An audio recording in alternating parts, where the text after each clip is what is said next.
Happy Friday. So I am coming to you again today from my kitchen because I feel like I have started this peanut butter and jelly sandwich movement. But I also believe that it is now my responsibility to let you know that not all peanut butter and jelly sandwiches are created equal, right? So I want you to understand the nutritional breakdown and the caloric intake depending on what type of sandwich and what type of bread and what type of peanut butter and jelly that you use, right? So what makes the peanut butter and jelly sandwich so awesome and so amazing is the peanut butter, because the peanut butter is a superfood. Like, it literally has everything that you need in this one yummy, yummy jar, right? So that is what makes the peanut butter and jelly sandwich so amazing. And the jelly is really just because it's yummy. It really doesn't serve a whole lot of purpose, but it is really delicious, right? So what makes a whole meal is it has a fat, a carb, and a protein. And that's why peanut butter and jelly is so dope, because it gives you all of those things in one yummy package, okay? But let's start with the bread, okay? So there are a bunch of different types of bread here that I have. So the first one is 647 bread. And this is a lower calorie bread. You can buy it literally at any ShopRite or supermarket. And there's a bunch of different types of the same exact thing, right? And it basically has 14 grams of carbs, which translates into about 40 calories per slice, right? So one slice of bread is about 40 calories, right? And then it comes to, this is my ultimate favorite, which is bakery bread, right? That comes from a bread store, right? A bakery. The gluten-free bakery here in town, Plum, is one of my all-time favorites. Also in Montclair bread is totally amazing. And again, I'm a stickler for quality. It's because you know what you're gonna get when you go to a bakery. It's good quality food. But the only problem with that is like most of the time you have to cut it yourself, which can be a little tricky because sometimes you might go off the deep end if you cut it too large and you really don't know the nutritional breakdown. So I'm here to get it to you, right? So it all depends on how you slice it, right? So this is a really, really thin slice, right? This slice is about 25 grams of carbs and about 100 calories for one slice of bread. But again, it's good quality, right?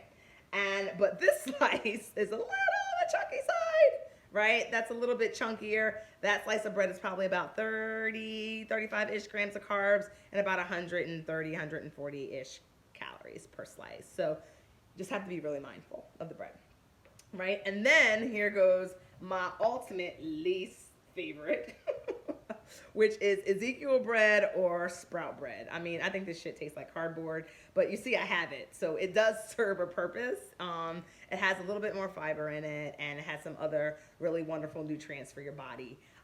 But this bread is on average about 20 grams of carbs per slice and about 80-ish calories, right, per slice.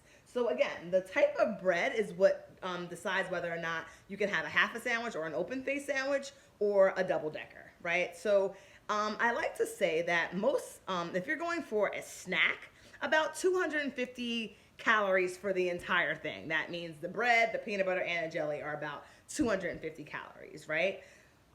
Give or take. And if you're going for a meal, and sometimes like whether or not like you're traveling and you're on the go, or sometimes I just want peanut butter and jelly sandwich for dinner, right? You can do a little bit more, maybe about 350 calories for the entire package, right? So, and that's including also your peanut butter and your jelly, right? So peanut butter is very important, right? That when you're buying your peanut butter, right, the only ingredient that should be on the jar is what? Peanuts. That's it. That is all that you should be buying. With the only type of peanut butter you should be buying is the type of peanut butter that is only peanuts. That's all you need to make peanut butter. If your first ingredient is sugar, put that shit down. Okay? So again, and making sure of your portions. It says on here that a portion size is 2 tablespoons. That's bullshit. Do not have 2 tablespoons of peanut butter. Okay? Yeah, that's a serving size, but that's way too much. I would say a teaspoon, enough enough peanut butter to cover the bread surface, which is about a teaspoon, not 2 heaping tablespoons. Okay? So just being mindful of that. Okay?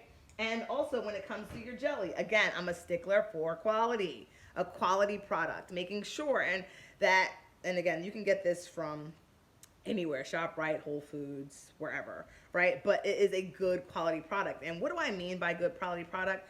I can read all the ingredients on the back. There is no X's or Y's in the back of the ingredients, right?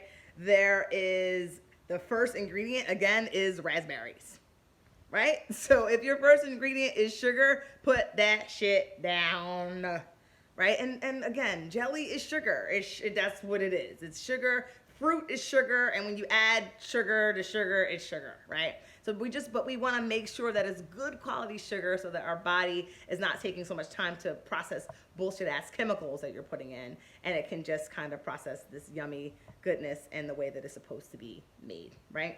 So again, just to reiterate, making sure that you have to decide whether or not you're having an open face sandwich, a half sandwich. Depends on the bread, how many calories are in the bread, whether or not you're using it for a snack or a meal. Making sure that your peanut butter is good quality peanut butter with just peanuts in it, right?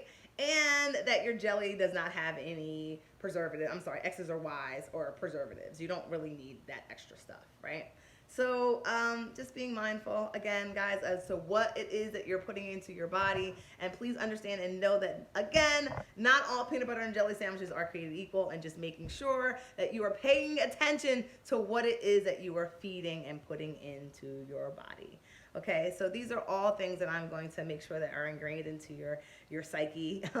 And my virtual wellness program, I literally only have one spot left, guys. So if you are interested, registration for that closes on Monday. So hit me up on the DM if you're interested. Everybody else, be mindful. And again, healthy eating habits, paying attention to what's happening within your body, and planning for the weekend. Peanut butter and jelly sandwiches are really, really great to plan for your weekend, to take with you on the go. All right? So have a wonderful, wonderful weekend, guys. Happy Friday.